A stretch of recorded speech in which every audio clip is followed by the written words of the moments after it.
You really think you can just walk in here and start cutting their yard like you own it? No, I just know nobody else showed up when they needed help. I almost didn't stop. I was already past their house when something felt off. The grass was so tall it leaned into the sidewalk, brushing against my legs like it was trying to pull me back. So I turned around, and that's when I saw them. An elderly couple, sitting quietly on a worn-out porch, surrounded by a yard that had completely taken over. Not just messy, abandoned. The kind of overgrowth that doesn't happen overnight. The kind that tells a story without saying a word. I walked closer. The man noticed me first. He tried to straighten up, like instinct kicked in. Later, I found out he was a retired firefighter, 30 years. The woman beside him, she smiled gently, but her hands were trembling. She used to be a nurse. Two people who had spent their entire lives taking care of others. Now, sitting there, unable to take care of their own home. "I'm sorry about the yard," she said softly, almost embarrassed. "We used to keep it nice." That line stayed with me. Not, "Can you help?" Not, "We need someone." Just quiet dignity. I looked at the grass, then back at them, and without thinking I said, "Give me a few minutes."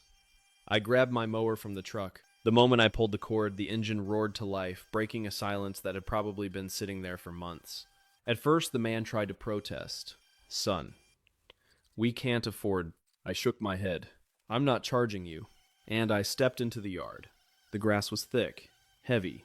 It fought back with every step. But line by line, I pushed forward.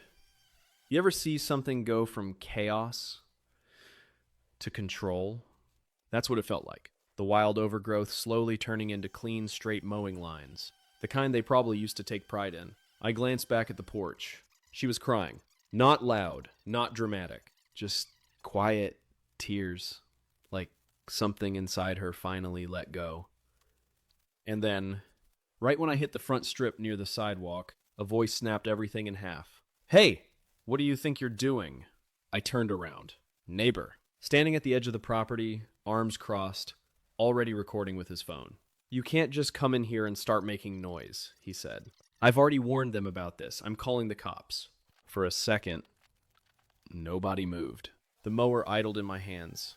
Behind me, the couple went completely silent. And in that silence, you could feel it. That fear. Not fear of him, fear of losing the one moment of help they didn't even ask for. I walked a few steps toward the fence. "You're calling the cops? Because I'm cutting their grass?" I asked. He smirked. "Noise violation. And you're trespassing. This isn't your property." I looked back at the yard. Half wild, half clean. A clear line between neglect and hope. Then I looked at him again, and something just clicked. Because people like them, they didn't hesitate when others needed help. They ran into burning buildings. They stayed up all night saving lives. And now, this is what they get? I didn't argue. I didn't raise my voice. I just turned back around, pulled the cord again, and kept mowing. Louder this time, because sometimes doing the right thing isn't quiet. And if he really called the cops, then let them come. Because what happened when that patrol car pulled up changed everything. If you believe kindness shouldn't be punished, comment respect. Share this so more people see their story. And follow now. Because part 2 is where the truth comes out.